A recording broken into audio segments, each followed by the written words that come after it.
Assalamualaikum warahmatullahi wabarakatuh. Halo semuanya, saya Ahmad Fauzan, kelas 1A Program Studi Manajemen Dakwah dengan NIM 1251320 173. Baik, tujuan saya membuat video ini untuk memenuhi tugas ujian akhir semester mata kuliah pengantar sosiologi yang diampu oleh Bapak Abdul Hafiz SOS MA. Baik, pada kesempatan kali ini saya akan sedikit menyampaikan atau sedikit menjelaskan terkait sistem dan organisasi sosial. Oke, sebelumnya apa yang dimaksud dengan sistem sosial? Sistem sosial adalah suatu jaringan hubungan antar individu dalam masyarakat yang terbentuk berdasarkan norma, nilai, dan peran sosial. Menurut Surjono Sukanto, mendefinisikan sistem sosial sebagai keseluruhan kompleks hubungan antara individu dalam masyarakat yang membentuk pola interaksi yang relatif stabil. Dengan kata lain, sistem sosial adalah kerangka sosial yang mengatur cara manusia berhubungan, berinteraksi, dan berperilaku agar terciptanya keseimbangan sosial. Sebagai contoh, dalam keluarga terdapat sistem sosial yang mengatur hubungan antara ayah, ibu, dan anak sesuai dengan perannya masing-masing.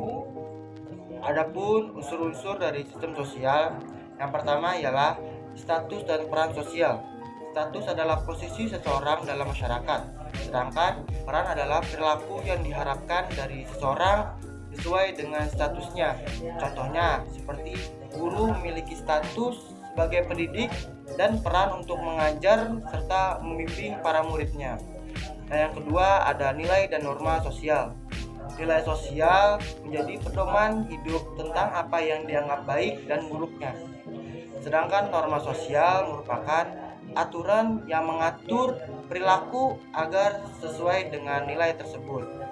Nah, yang ketiga ada institusi sosial. Lembaga sosial mengatur kebutuhan dasar masyarakat seperti keluarga, pendidikan, ekonomi, agama, maupun pemerintahan. Nah, yang keempat ada sanksi sosial. Hal ini merupakan alat pengendali sosial yang memastikan individu menaati norma. Sanksi bisa berupa teguran, denda, ataupun penghargaan. Oke, selanjutnya adapun fungsi-fungsi dari sistem sosial ialah yang pertama menciptakan keteraturan sosial. Sistem sosial mengatur hubungan antar individu dan kelompok agar hidup tertib dan harmonis. Yang kedua, menjaga integrasi sosial, menyatukan anggota masyarakat melalui nilai dan norma sehingga terciptanya solidaritas. Yang ketiga, menjadi pedoman perilaku, memberikan norma dan aturan yang mengatur bagaimana individu berinteraksi dalam masyarakat. Yang keempat, memfasilitasi pemenuhan kebutuhan.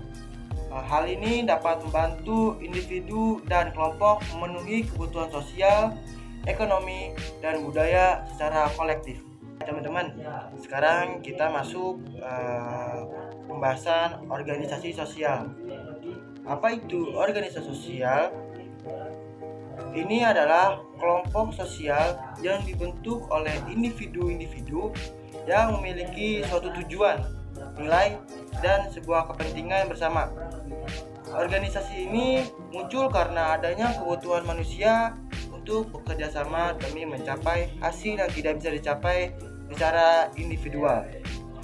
Nah, menurut para ahli, menurut Max Weber, mendefinisikan organisasi sosial ini sebagai sistem hubungan yang terstruktur dan teratur, yang memiliki hierarki, pembagian tugas, serta aturan yang mengikat para anggotanya. Nah, sedangkan menurut Surjono Sukanto menjelaskan bahwa organisasi sosial merupakan sistem kerjasama antara orang-orang yang terorganisir untuk mencapai tujuan bersama dengan memanfaatkan sumber daya yang ada. Nah, jadi dari beberapa definisi tersebut, dapat disimpulkan bahwasanya organisasi sosial adalah wadah formal maupun non-formal yang dibentuk oleh masyarakat berdasarkan kesadaran kolektif untuk memenuhi kebutuhan sosial, ekonomi, budaya, politik, maupun kemanusiaan. Adapun ciri-ciri dari organisasi sosial adalah yang pertama, adanya anggota atau kelompok masyarakat. Organisasi ini selalu terdiri dari sekelompok orang yang memiliki suatu kepentingan, nilai, atau latar sosial yang sama. Tanpa adanya anggota, organisasi ini tidak akan berfungsi. Nah, yang kedua, memiliki struktur dan pembagian peran yang jelas. Dalam organisasi ini terdapat pembagian tugas, wewenang, dan juga tanggung jawab seperti ketua, bendahara, sekretaris, maupun anggota. Yang ketiga ialah memiliki aturan dan mekanisme kerja. Organisasi ini formal, biasanya memiliki anggaran dasar dan anggaran rumah tangga yang mengatur tujuan dan fungsi organisasi, keanggotaan, tata cara pemilihan pengurus, rapat dan kegiatan, sanksi bagi pelanggar aturan. Selanjutnya, adapun hubungan antara sistem sosial dan organisasi sosial. Yang pertama ialah sistem sosial sebagai kerangka dasar. Yang kedua, organisasi sosial sebagai wujud nyata sistem sosial. Dan yang ketiga ialah hubungan timbal balik. Kesimpulannya ialah sistem sosial dan organisasi sosial merupakan dua unsur penting yang tidak dapat dipisahkan dalam kehidupan masyarakat.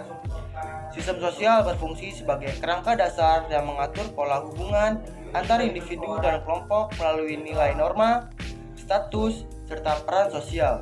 Sementara itu, organisasi sosial merupakan wadah konkret yang dibentuk oleh masyarakat untuk menerapkan nilai dan norma yang terdapat dalam sistem sosial tersebut.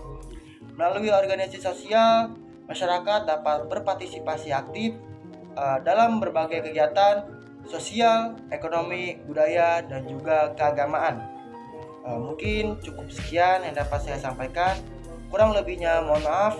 Wassalamualaikum warahmatullahi wabarakatuh.